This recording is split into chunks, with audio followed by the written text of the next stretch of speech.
be a Spider-Man movie starring Daniel, but not as like Peter Parker.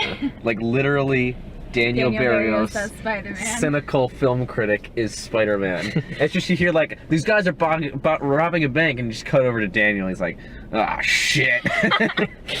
Are we recording? We saw a movie, Nocturnal Animals, the new drama, romance, thriller, clusterfuck. Michael Shannon Love Fest. Written and directed by Tom Ford. Doon-doon-do-doon, clap for a nigga with his rapping ass. And it stars Jake Gyllenhaal, Amy Adams, Michael Shannon, Aaron Taylor Johnson, Armie Hammer, Jenna Malone, Martin Sheen, or Michael Sheen. Michael Sheen, Laura Linney. It's a shame he couldn't get Kevin Bacon. Can you imagine if Gary Busey was in this movie? He was like one of the criminals. It mainly focuses on Amy Adams, who is this art gallery owner and rich sort of aristocrat. Her ex-husband is Jake Gyllenhaal, and he sends her this manuscript of a book that he's writing called Nocturnal Animals. While Amy Adams is reading the book, you see the book played out in real life. And you see what's happening in her life, and then you also see flashbacks of her life. It is one of the most magical clusterfucks I've seen in a long time. I have no idea how to even begin to talk about this movie. It's like Paolo Sorrentino's Youth mixed with Neon Demon, mixed with Hell or High Water, and then you splash in Michael Shannon. Yes. And you just put it in a blender and pray to God that it works. And it doesn't, but while you're there, you are enraptured. The opening scene knocked us down like several points. I almost got up. Bullshit. Don't you be a pussy. But if you want to find out what opening scene he is talking about, spoiler alert, talking about fucking everything. So good. Fucking from good to bad to mustaches. We're laying it all out here. Not because we need to review it, but because we need to affirm that what we just saw was real life. If for some reason you don't want to know what the fuck we're talking about, scroll to the time code right here and you'll just get our final thoughts and scores out of 6 stars. But if not, let's do this shit. Why you want to fat shame, man? It was... You fucking asshole. Oh, that scene. Yeah, see, and maybe it was just because we Big women lives matter. We were in the very front row. That was fucking awesome, by the way. Every time we end up in the fucking front row, there's nipples. The beginning of this movie is titties. Later. Fat women in sparklers and American hats, just like dancing nakedly. It's almost like you took one of those Pillsbury dough tubs and you shot at it with a BB gun. It just went and whatever shape it ended up as became sentient. I was waiting, it's like, are they gonna explain like what the fuck just happened? Oh no, you didn't know? It was Amy Adams' art gallery. I get that, but what the fuck? Amy Adams is an aristocrat. She has a shitty marriage. She's married to Armie Hammer, which, I mean, after Man from U.N.C.L.E., you'd think that, you know, maybe what ended up happening was like him and Alicia Vikander's character didn't work out, and so he just settled for Amy Adams. He's in this movie for like a few scenes, and he just leaves. It's a little bit distracting when you just throw a huge star in there for like one scene. This is kind of like watching movie 43, but for film nerds. Michael Shannon is one of those actors that can simultaneously go... Are we talking about Michael Shannon now? From... I don't know. I want to get past all this bullshit so we can talk about Michael Shannon.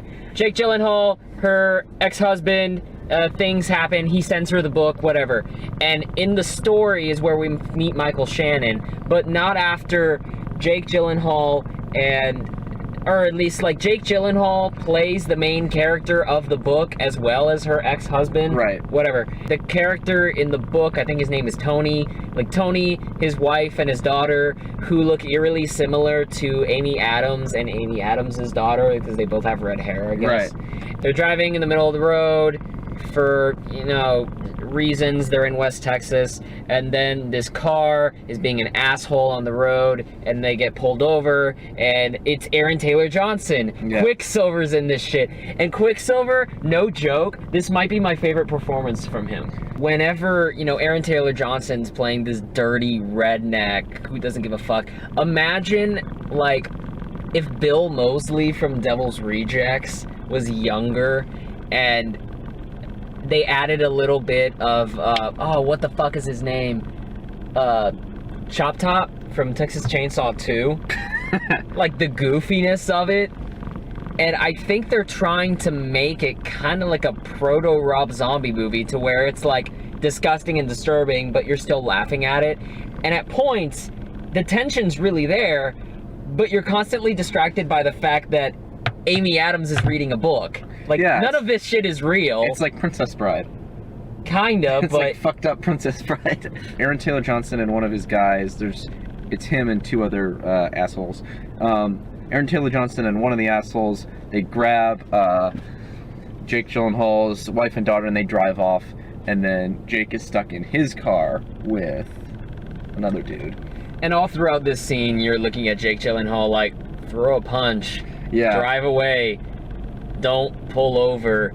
You're sitting there like you're watching a horror movie and trying to tell him what to do, but that's the point, because he's passive in the story, and he was passive in real life, and that's what happens. yeah, because he's a fucking pussy.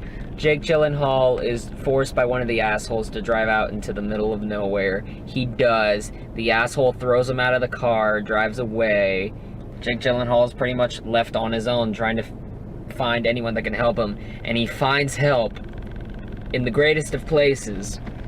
Michael fucking Shannon. Michael Shannon basically plays Jeff Bridges from Hell or High Water. Except, okay, there's literally a scene, it's the scene later when they take the dudes to his house.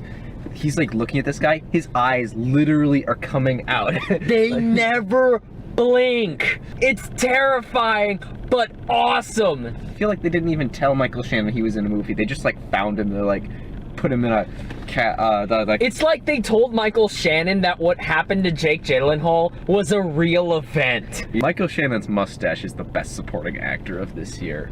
That was a great mustache. Oh my god. That was even better than Bryan Cranston's mustache in Infiltrator. But I did love Aaron Taylor Johnson's mustache, because it was almost Burt Reynolds-y how caterpillar looking that thing was. For someone who just shows up out of nowhere, he's super invested in helping Gyllenhaal get justice and trying to find these guys. And oh my god, the first scene where they're trying to stake out and retrace Gyllenhaal's steps, you see Michael Shannon in the front seat of the police car and Gyllenhaal in the back seat, and it's just going back and forth, and then the car pulls up somewhere, and then there's just another fucking guy in the car. Yeah. There's his own Native American sidekick that says nothing. I was definitely more invested in the novel. Yeah, because it's Michael fucking Shannon Well, being even awesome. outside of Michael Shannon, the rest of the story, like, it was interesting. I don't know. It's weird. It's weird because it's like I felt like I learned more about the characters through the parallels in the novel than in the actual scenes. You find out he has lung cancer, and the only reason he's helping Gyllenhaal is because, like, I don't have anything else to do. Fuck it. Yeah. Michael Shannon saying fuck might be my second favorite fuck of all time, behind Matt. Our Matt going fuck. Michael Shannon, like, hawks a loogie and just spits it on Aaron Taylor Johnson. Oh, that's great. Because he can. I thought Aaron Taylor Johnson was really good. He was my favorite outside of Shannon. Yeah, I thought he was good. I liked Amy Adams in this. They tried to make her character unlikable in this movie, I felt like. I guess. Because she's kind of this pretentious art dealer and she does shitty things to Jake Gyllenhaal. Here's the problem. You can't really get invested in the story outside the novel long enough, because the novel itself, as its own movie, could be a pretty damn good thriller. Yeah. But then you're constantly broken out of it with Amy Adams. Yeah, it's like the scenes like when they got out of it, where I was like, fuck. I have to look Yeah. I have to look at Amy Adams mope. I mean, Amy Adams is a beautiful woman, but I have to watch her like moping around for a while. There's this great scene that everybody started laughing at, because our theater was just laughing hysterically through all this shit.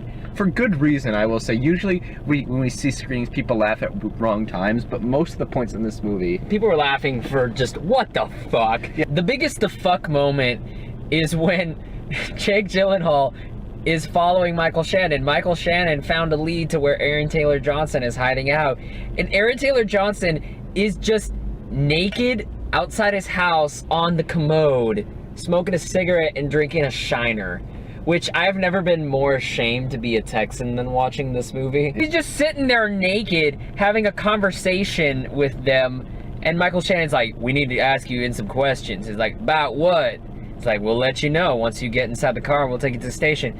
So, shit, I got things to do, man. He drops a cigarette butt that he's smoking between his legs. I swear to God, I thought his pubes were gonna catch on fire. He's sitting there like, all right, come on, finish your business, go. You literally see Aaron Taylor Johnson wipe his own ass thoroughly, front to back. And then when he pulls the square, you see the shit stain he left so on the square. weird. I swear to God, you would have seen like a little taint hair there for no fucking reason other than to just have Quicksilver kick ass wipe his ass on It's like this movie just doesn't give a fuck. It's like if Tommy Wiseau and Nicholas Winding Refn had a bromance and just decided to fuck with people. There are going to be people out here who think this movie is a masterpiece. And there's also going to be people out there that fucking hate this movie.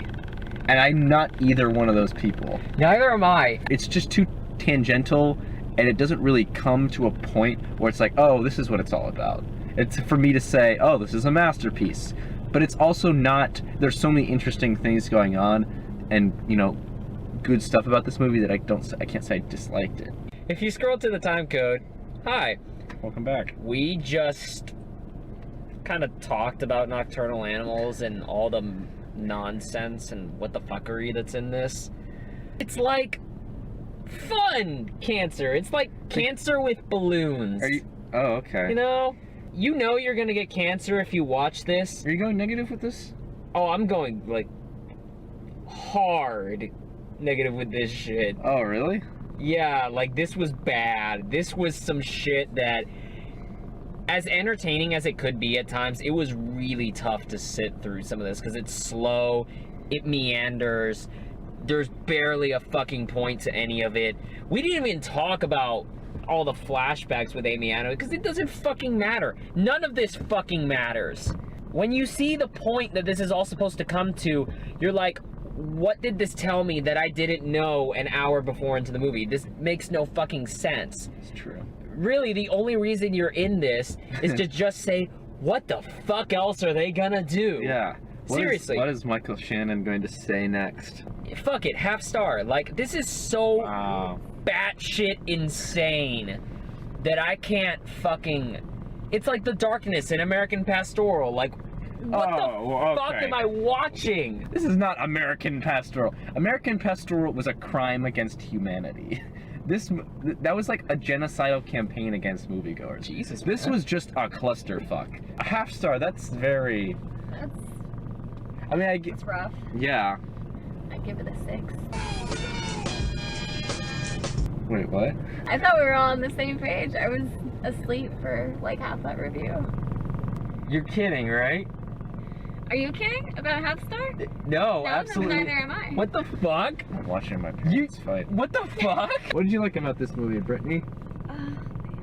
You're making me build a coherent sentence. Oh, it was original, messed with your heart and your mind. It was immersive. All those elements thrown together kind of created a really original story, which we haven't had much of. I'm gonna give this a 3.5, which is Wow. right in the middle. All right. I'm like baffled right now. I didn't mean to break you. There are some points in this movie that have just like, what am I even watching?